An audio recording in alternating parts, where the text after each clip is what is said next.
Good morning, everyone. I'm Ruba. Today I will reviewing the mass media. The major claim mass media affects the moral standards of young consumers. Here's the first counterclaim is mass media has shown negative effects in the behavior of children.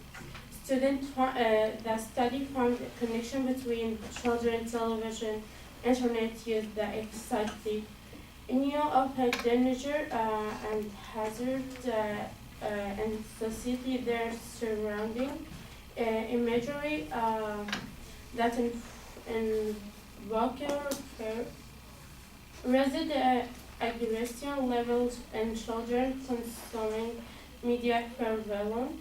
Uh, youth, youth may be influenced into habits such as smoking by media participants. Actually, I agree with him because because the mass media strongly affect the behavior of children. Because what they present on the TV shows, there's some topic that are not suitable for their age, and this prompts them to do something not suitable for them. So the parents should watch the TV with their kids to teach them what's right and what's wrong. When a children watch TV or use the internet for a long time without being monitored by parents or having a big person next to them, that's make the kids little worry because they can watch some lessons, and this will make many people do not know to sleep because for fear of harassment. My second comment is so much young people are very influenced by commercial propaganda that promotes smoking and drinking or other things that negatively affects young people. So schools and colleges always educate young people to stay away from stuff stirs them. His second scandal claim is mass media influence on youth behavior has shown a positive effects.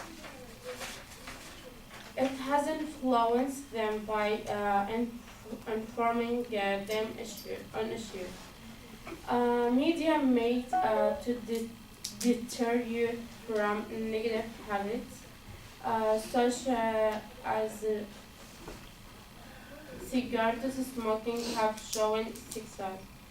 Help children develop emotion and the social skill.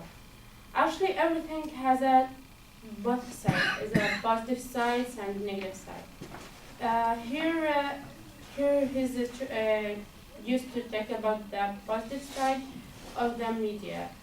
That's made the young people go for the better way.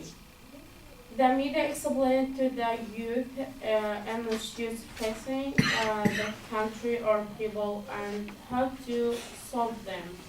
Some programs are to deter young people from a negative habits such as smoking.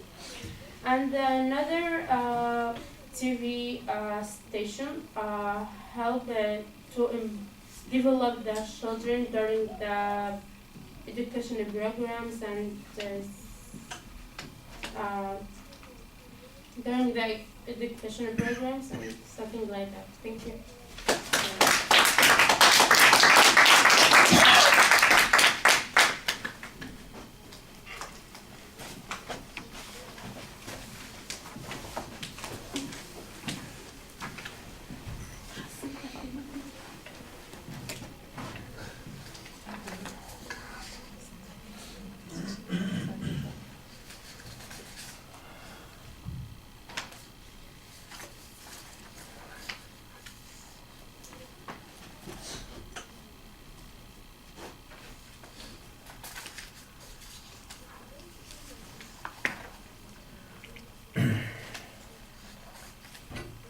Well, this is the second argument we've had on the same issue here. We got double dipped on this one. That's okay. Yeah, I seem to remember that we had to do a make good because you hadn't gotten an outline before. It's not a big deal. It's not a problem there, except we run into some of the same issues that we were just talking about in the last speech, and that is that there's a lot of agreement here. There's not really much dispute. In fact, on the whole first point, you in essence say you agree with the advocate on this point that it can have negative effects.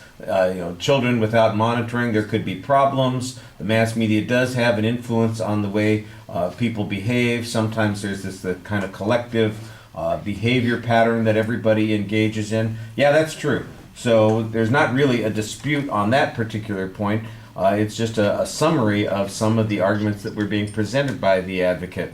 On the second point, well, actually, it sounds like there are two second points. I think it's mostly just the additional information that you had on that first point, so it's not really the second point. This is the smoking issue and drinking issue that gets referred to. That seems to be, again, there's more agreement here that kids can be influenced by the things that they see online. I think there's a good position to be made here that says that there's not really an argument here. All the advocate is doing is describing something that everybody knows is true. People are affected by what they see and do. I think Joshua used the example before. Well, if everybody else jumped off a cliff, would you jump off a cliff? And I got to be honest with you, the answer tends to be yes. If I was 10 years old and my friends jumped off the cliff and they landed at the bottom and they waved at me and said, "Come on, it's fine," I'd go, "Okay." Now if they died, I probably wouldn't do it, but if they did it, absolutely I would do it. And so the idea that there isn't an influence here seems to be a little bit not in dispute. Now the question is, how influential is it? Is it so influential that we should be worried about it or concerned about it? And there's not really any challenge to the notion that there is something here that we should be worried about. You're kind of summarizing the point on the second point when we talk about the positive effects. Again, we've got a list of positive effects. So there's inconsistency between the first and second points. Nobody seems to want to dispute that these things might happen in both directions. So why is it we are talking about this? Why is there a conflict here? This, I think, would be a good place to go to the model that we talked about on conflict and the Brock-Reedy model. Where is the dispute on this? The dispute is on how significant the effect is, or whether or not it's the most significant effect, or whether or not some restriction would work or not work, or whether or not it's more significant than other influences that might exist. Or that the difference in the way it influences us is unique and important, and we ought to be doing something about it. As it is, I just get kind of a summary of general information about mass media, and I just don't know where there's an argument here, either from the advocate's point of view or from the refutation points of view. So that's problematic for everybody. All right, thank you.